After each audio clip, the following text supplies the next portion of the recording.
Hey everybody, Merry Christmas, man. So I have here the NexDock Touch. So for those of you who follow my channel, you may remember that about half a year ago I tested this product called the NexDock 2, and it basically looked like this. So it's basically a laptop. It's a clamshell aluminum device. It has a screen, it has a keyboard, it has a trackpad, it has ports, except it didn't have a processor inside and it didn't have any memory.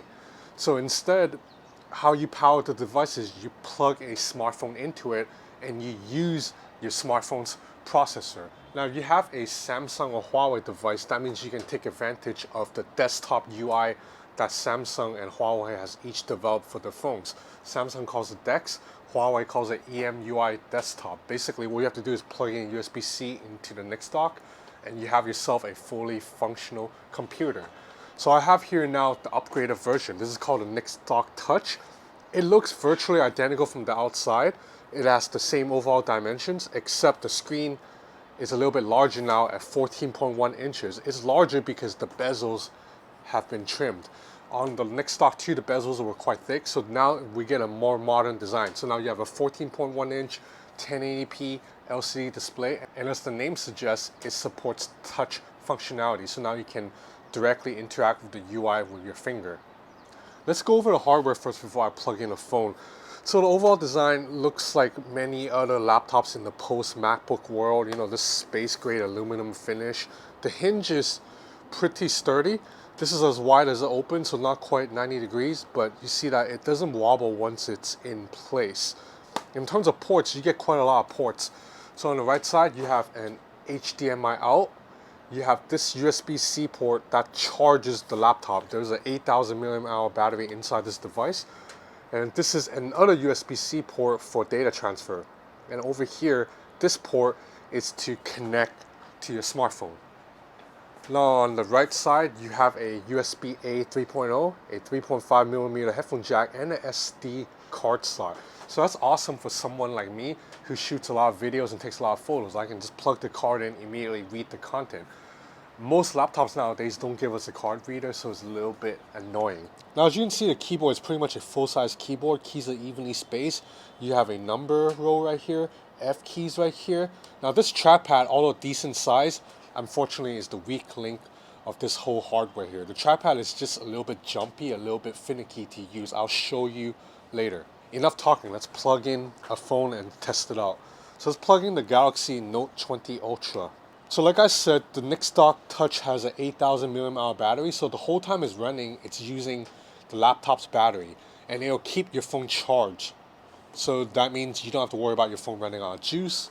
Okay, so we have here a desktop UI completely running off my Samsung Galaxy Note 20 Ultra. So all the apps I have on the phone are on here too. Let's check out the screen brightness really quick. So right now we are at about 40%.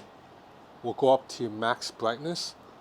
100% max brightness, the screen looks pretty good for an LCD panel. 1080p resolution. Viewing angles look pretty nice too. So basically any app I have on the Galaxy Note 20 Ultra I can run now in desktop format. So I can open Instagram, I can open Twitter, and like I said, this is a touch screen.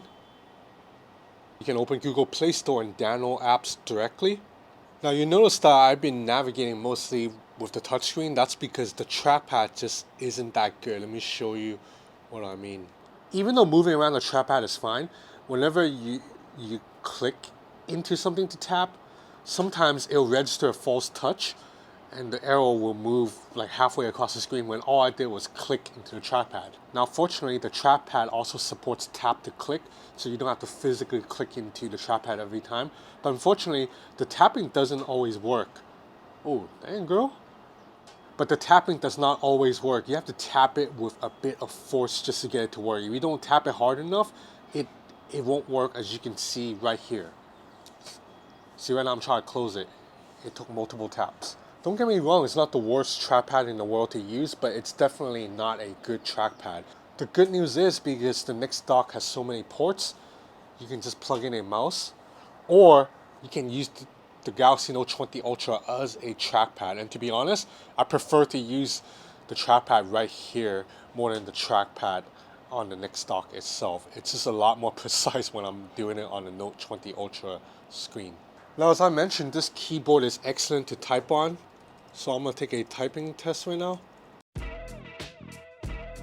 Okay, so as you can see, I was able to type at 95 words per minute with 91% accuracy, which means an adjusted speed of 87 words per minute. Now, the NexDock Touch has 4 speakers. Unfortunately, they are located at the bottom. Okay, so the speakers are down below, so the sound gets a little bit muffled. So what I'm gonna do is I'm gonna put this wireless mic right at the bottom of the speaker so you can hear this laptop at full volume. So I'm gonna play it at 100% volume. 다양한 선물을 받으실 수 있다고 합니다. 이벤트에 관한 자세한 내용은 지금 페이북 홈페이지에서 확인할 수 있어요. So some of you guys may be wondering, so what is the point of this? Why buy this and plug a phone into it when you can just buy a proper laptop? Well, one big reason is that this can be upgraded continuously. When you buy a laptop, let's say you buy a 2017 MacBook Pro, by now, 2020, that MacBook Pro is a little bit outdated, particularly since Apple released the M1 chip.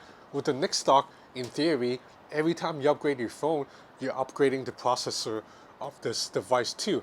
And nowadays, a smartphone processor is arguably as powerful, if not more powerful, than most laptop processors out in the world. So the second reason why this might be useful is it allows a sharing of a computer without sharing of data. So for example, let's say COVID recovers and then next year I take a trip with my girlfriend and it's not a work trip, it's just a trip for fun.